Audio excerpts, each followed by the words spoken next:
Ukraine युद्ध पर Finland की चेतावनी सामने आई है। रूस के साथ जंग के लिए तैयार रहे यूरोप, फिनलैंड के राष्ट्रपति स्टब का बड़ा दावा सामने आया है और ईयू ने कीव को सुरक्षा गारंटी दी तो जंग तय है, ये कहना है। यूरोपीय यूनियन ने कीव को अगर सुरक्षा गारंटी दी तो जंग तय, ये कहना सामने आया है। ये बड़ी खबर जो निकलकर सामने आई है, यूक्रेन युद्ध पर फिनलैंड की बड़ी चेतावनी सामने आई है।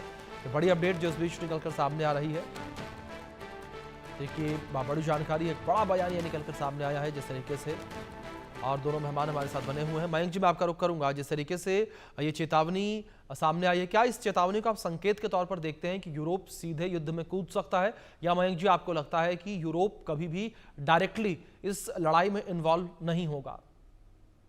देखिए, यूरोप जहां तक मेरा ख्याल है लड़ाई में डायरेक्टली इन्वॉल्व नहीं होगा। इस समय क्या है, डेटरेंस जो है वो बिल्ड किया जा रहा है यूरोप में। अभी मैं नोट कर रहा था, खास तौर से पोलैंड के बॉर्डर, नाउ पोलैंड के बॉर्डर के ऊपर बेलारूस और रशियन फोर्सेस जो हैं वो जापाट 25 एक्सरसाइज कर रहे हैं। इसको पोलैंड बड़े ध्यान से देख रहा है। पोलैंड ने अपने 40,000 सैनिकों को वहां लगा दिया है। यूरोप के बाकी देश जो हैं वो एयर डिफेंस जो है उसको भी रीएलोकेट कर रहे हैं पोलैंड की सुरक्षा के लिए, क्योंकि पोलैंड ने शिकायत की है कि कुछ ड्रोन्स जो थे, जो हमला हुआ था उस तरफ से, वो पोलैंड की सीमा को पार कर कर अंदर आ गए थे।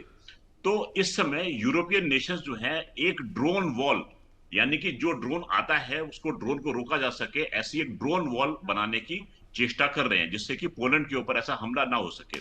अब होता क्या है ऐसे में कि अगर ड्रोन जो है वो मिलिट्री टारगेट को एंगेज कर रहा है तो भी ठीक है, लेकिन अगर वो ड्रोन कंट्रोल से बाहर होकर किसी सिविलियन टारगेट को या किसी और इंपॉर्टेंट टारगेट को एंगेज करता है तो युद्ध जो है वो दूसरे एंगल पर बढ़ने का अंदेशा हो जाता है ऐसे में।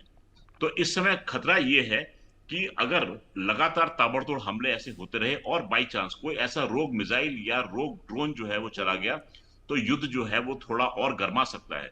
जी। इस समय यूरोप जो है वो सिक्योरिटी की प्लेज करके बैठा हुआ है यूक्रेन के लिए, और पोलैंड के पास में वो अपने एयर डिफेंसेस को रीअलोकेट कर रहा है। तो मुझे इस समय युद्ध थोड़ा गर्माता हुआ दिखाई दे रहा है। मेरा अभी भी मानना यह है कि युद्ध गर्मा रहा है, लेकिन पसे पर्दा इस समय डिस्कशंस बड़ी तेजी से चल रहे होंगे, क्योंकि ऐसे मौके पर ही युद्ध अधिकतर गर्माता है। जी अभिषेक जी। जी पूर्णिमा जी, अगर रूस के खिलाफ यूरोप अगर हथियार उठाता है, जंग की मैदान में कूदता है, तो आपको क्या लगता है कि अमेरिका का रुख क्या होगा? अमेरिका किस तरीके से जो है खड़ा हुआ नजर आएगा?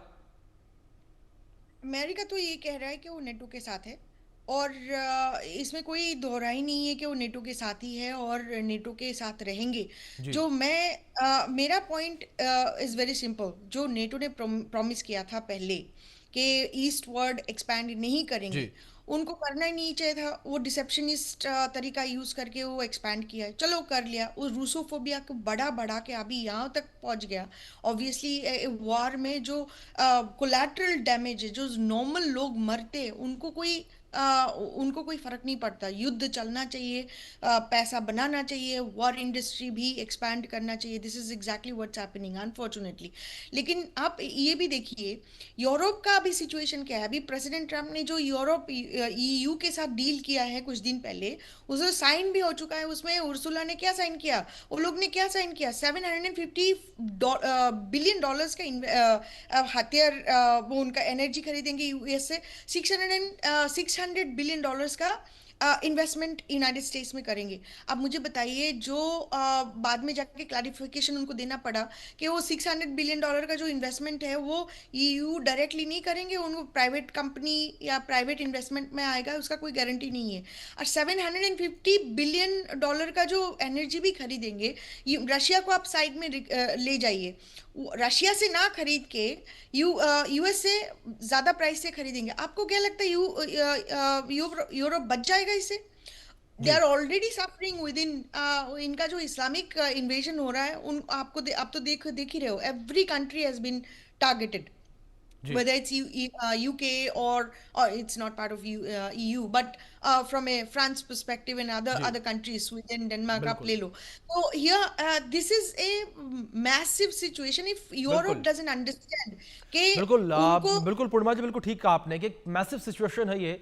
और अब देखने वाली बात यहाँ पर ये होगी कि किस तरीके से सिचुएशन से तमाम देश जो है निकलते हुए नजर आते हैं, क्योंकि अब ये रूस और यूक्रेन का मुद्दा नहीं रहा, इसमें तमाम देश जो है इन्वॉल्व होते हुए नजर आ रहे हैं। फिलहाल आप दोनों मेहमानों का बहुत शुक्रिया जुड़ने के लिए, अपना कीमती वक्त इंडिया न्यूज